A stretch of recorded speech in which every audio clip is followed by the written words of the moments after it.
Assalamualaikum warahmatullahi wabarakatuh. Perkenalkan, nama saya Rinta Nabila. Saya mahasiswa dari STIP MH Pali atau Sekolah Tinggi Ilmu Tarbiyah Manbaul Hikam yang berada di daerah Pali. Di sini saya akan menjelaskan tentang lembaga pendidikan Islam dalam rangka memenuhi tugas mata kuliah Ilmu Pendidikan Islam yang dibimbing oleh yang terhormat Bapak Alif Kamaron MPD. Baiklah, langsung saja.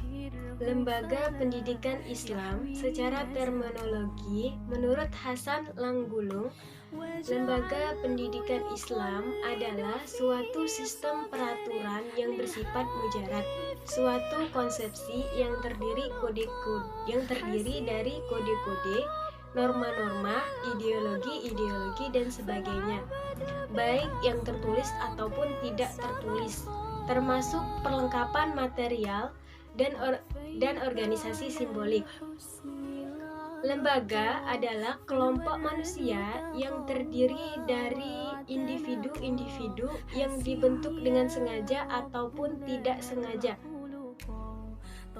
untuk mencapai tujuan tertentu, dan tempat-tempat kelompok itu melaksanakan peraturan-peraturan tersebut seperti masjid, sekolah, kutab, dan sebagainya. Lembaga pendidikan merupakan salah satu sistem yang memungkinkan berlangsungnya pendidikan secara berkesinambungan dalam rangka mencapai tujuan pendidikan. Adanya kelembagaan dalam masyarakat dalam rangka proses pemberdayaan umat merupakan tanggung jawab dan tugas lembaga yang kultural dan edukatif terhadap anak didik dan masyarakatnya. Tanggung jawab lembaga pendidikan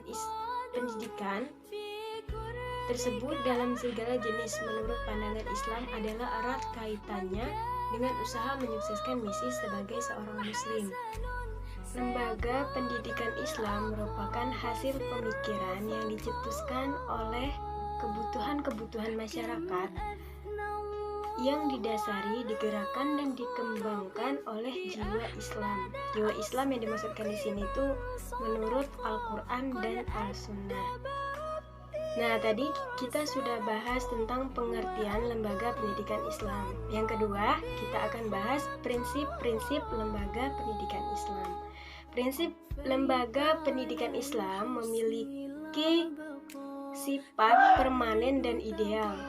Dalam arti, jika pendidikan tersebut dilaksanakan sesuai dengan prinsip, maka pendidikan akan mencapai keadaan yang kukuh dan ideal dengan mengacu kepada sumberan ajaran Islam menurut Al-Quran dan Al-Hadis.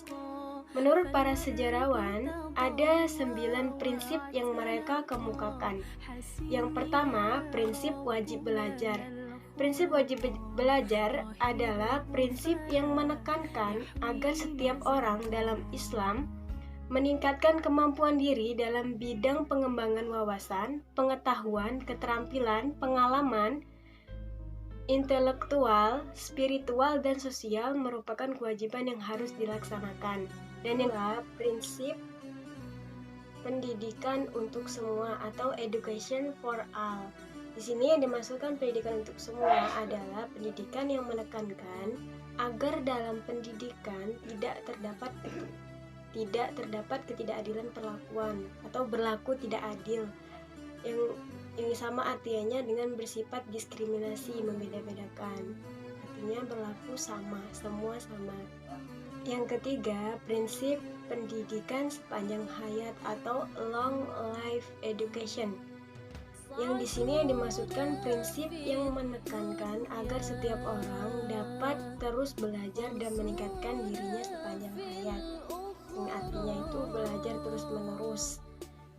Yang keempat, prinsip berwawasan global dan terbuka. Maksudnya adalah bahwa ilmu pengetahuan yang dipelajari bukan hanya yang terdapat di dalam negeri sendiri, melainkan juga ilmu yang ada di negeri orang lain. Sekarang kan masa globalisasi, mungkin kita bisa belajar melalui internet. Itu wawasannya luas, sama seperti belajar di luar. Yang kelima, prinsip pendidikan integral dan seimbang adalah prinsip yang memadukan antara pendidikan ilmu agama dan pendidikan ilmu. Yang dimasukkan di sini tidak hanya misalnya belajar khusus, kita bebas belajar. Yang keenam, prinsip pendidikan yang sesuai dengan bakat minat manusia adalah prinsip yang berkaitan dengan merencanakan program atau memberikan pengajaran yang sesuai dengan bakat, minat, hobi, dan kecenderungan manusia sesuai dengan tingkat perkembangan usianya.